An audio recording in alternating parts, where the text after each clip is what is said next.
Betting జోలికి వెళ్లకుండా ఉండడం బెటర్ అంటున్నారు సజ్జనార్.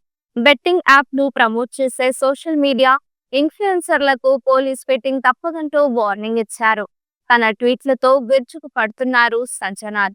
బెట్టింగ్ యాప్స్ ప్రమోట్ చేస్తే రంగు పడుద్ది. పోలీస్ సింగం వార్నింగ్ ఇది. భద్రం బీ కేర్‌ఫుల్ బ్రదర్ అంటూ బెట్టింగ్ జోలికి వెళ్లకుండా ఉండడం బెటర్ అంటున్నారు సజ్జనార్. ఆయన యూనిఫామ్‌లో ఉన్నా, లేకున్నా సమాజ హితమే తన అభిమతం అంటూ ముందుకు సాగుతున్నారు. బెట్టింగ్ యాప్స్ భరతం పడుతున్నారు. ఇటీవలి కాలంలో ఐపీఎస్ అధికారి, తెలంగాణ ఆర్టీసీ ఎండీ సజ్జనార్ తనదైన శైలిలో సైబర్ నేరాలకు అడ్డుకట్ట వేసే ప్రయత్నం చేస్తున్నారు. యూత్ ని లక్ష్యంగా చేసుకుని బెట్టింగ్ యాప్ల వైపు మళ్లించే సోషల్ మీడియా ఇన్‌ఫ్లుయెన్సర్‌లపై చర్యలు తీసుకోవాలని స్థానిక పోలీసులకు సజ్జనార్ సూచిస్తున్నారు. తన ట్వీట్లకు ఇన్‌ఫ్లుయెన్సర్‌లను ట్యాగ్ చేసి పోలీసులను అలర్ట్ చేస్తున్నారు. ఈ క్రమంలో స్థానిక పోలీసులు బెట్టింగ్ యాప్ ప్రమోటర్లకు తగిన బుద్ధి చెబుతున్నారు. దీంతో వైజాగ్ పోలీసులు లోకల్ బాయ్ నానిని అరెస్ట్ చేసి లోపలేశారు. అలాగే సూర్యాపేటకు చెందిన భయ్యా సన్నీ యాదవ్ కి కూడా పోలీస్ స్టేట్మెంట్ ఇచ్చారు. సజ్జనార్ చొరవతో పోలీసులు బెట్టింగ్ యాప్లపై సీరియస్ గా దృష్టి సారించడంతో తెలుగు రాష్ట్రాల్లోని ఇన్‌ఫ్లుయెన్సర్స్ తమ సోషల్ మీడియా ఖాతాల్లోని బెట్టింగ్ యాప్ ప్రమోషన్స్ వీడియోలను తొలగిస్తున్నట్లు తెలుస్తోంది. ఐపీఎల్ సీజన్ ప్రారంభం కానున్న నేపథ్యంలో బెట్టింగులపై ఓ కన్నేయాలని పోలీసులను, నెటిజన్లను కోరుతున్నారు. ఇక బెట్టింగ్ భూతం వల్ల చాలా మంది అప్పుల పాలై ఆత్మహత్య చేసుకుంటున్నారు. బెట్టింగ్ ను అరికట్టేందుకు ప్రభుత్వాలు కృషి చేయాలంటున్నారు సీనియర్ ఐపీఎస్ సజ్జనార్. తమ్ముడు బెట్టింగ్ యాప్స్ ను ప్రమోట్ చేస్తున్నారంటూ కొందరు ఇన్‌స్టాగ్రామ్ ఇన్‌ఫ్లుయెన్సర్స్, యూట్యూబర్లపై పోలీసులు, అధికారులు సీరియస్ గా ఉన్నారు.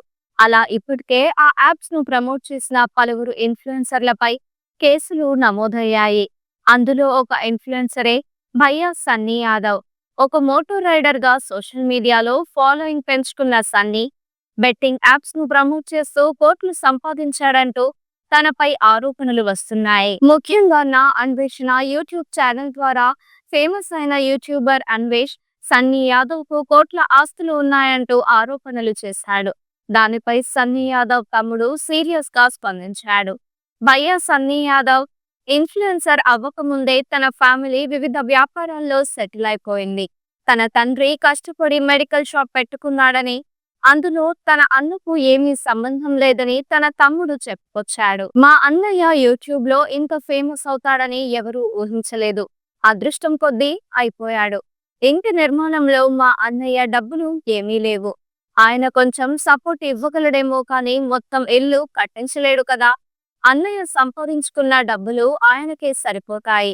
రైడింగ్ కే చాలా ఖర్చవుతుంది. బెట్టింగ్ యాప్స్ ప్రమోషన్స్ ఆపేస్తా అని మా అన్నయ్య ఎప్పుడూ చెప్పాడని చెప్పుకొచ్చాడు. ఆయన ఒక్కసారి రైడ్ కు వెళ్తే అస్సలు మమ్మల్ని కాంటాక్ట్ అవ్వడు. ఇన్‌స్టాగ్రామ్ లోనే అప్డేట్స్ చూసుకోమంటాడు. ఈ విషయం పోలీసులకు చెప్పినా నమ్మట్లేదు. అన్నయ్య ఇండియాకు రాగానే ముందుగా ఎఫ్ఐఆర్ పై దృష్టి పెడతాం. మేము కూడా లీగల్ మార్గంలోనే వెళ్తాం. ఆయన ఎప్పుడు ఇండియాకు వస్తాడో చెప్పలేం. 2 రోజుల్లో రావచ్చు, వారం పట్టొచ్చు, 10 రోజుల్లో రావచ్చంటూ బెట్టింగ్ యాప్స్ ప్రమోట్ చేయడం తప్ప తన అన్నయ్య చేసిన తప్పు ఇంకేమీ లేదంటూ తనకు సపోర్ట్ గా మాట్లాడాడు భయ్యా సన్నీ యాదవ్ తమ్ముడు. ఈ వీడియో మీకు నచ్చినట్లయితే లైక్ చేయండి. మరికొన్ని లేటెస్ట్ అప్డేట్స్ కోసం వెంటనే మన ఛానల్ ను సబ్స్క్రైబ్ చేయండి. ఈ వీడియోపై మీ అభిప్రాయాన్ని కామెంట్ రూపంలో తెలియజేయండి.